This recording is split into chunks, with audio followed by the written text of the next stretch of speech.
Bedouin tales. Who are the Bedouins? In Arabic, Bedouins called as Baddu, Badawi, Baddu. In Urdu, we call it as Khanabadosh.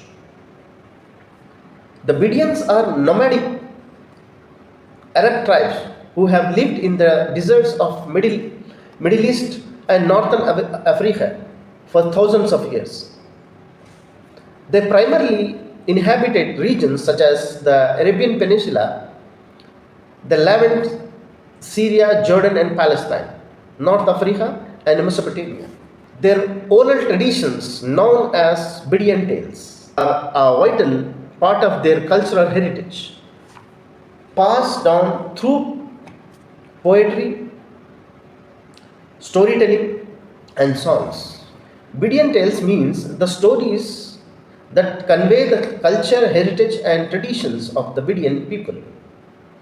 Bedouin tales are deeply rooted in pre-Islamic and early Islamic history. These tales have served multiple functions. Number one, preserving tribal history and genealogy.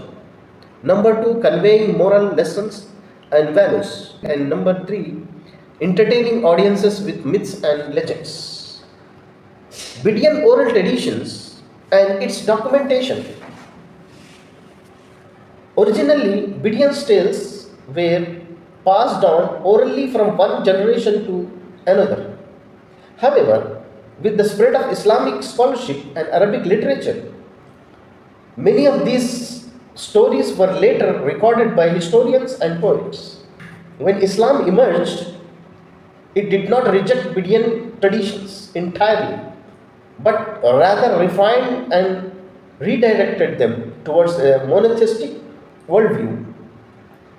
The Quran itself acknowledges the Bedouin Arabs and their qualities, both positive and negative.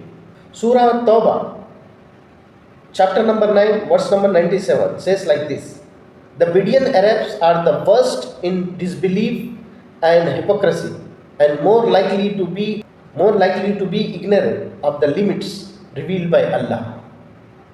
However, Islam also recognized their potential for faith and righteousness. Surah Tawbah, chapter number 9, verse number 99 says like this: yet among the Bedouins are those who believe in Allah and the last day and consider what they spend as a means of drawing near to Allah and obtaining the prayers of the Messenger. Indeed, it shall be for them a means of nearness. Allah will admit them into His mercy. Surely Allah is forgivable, merciful. My dear friends, these verses highlights that while some Bedouins resisted change, others embraced Islam wholeheartedly and played significant roles in its spread. The oral storytelling traditions of the Bedouins influenced early Islamic historical sources such as Hadith, prophetic traditions, and Sirah, biography of the Prophet Muhammad. Many narrations about the Prophet Muhammad, peace be upon him, were preserved through the storytelling methods of the Bedouins.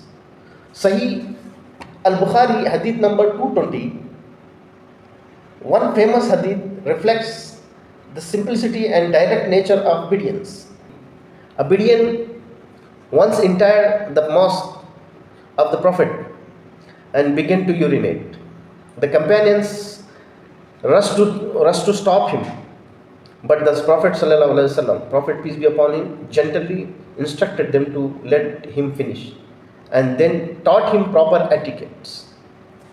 Islamic scholars and historians adapted Bedouin storytelling techniques to record Islamic history. This is evident in the works of early historians like Ibn Ishaq al-Tabari and Ibn Kathir, who incorporated Bedouin oral traditions into their writings. The influence of Bedouin tales on Islamic and Arabic literature.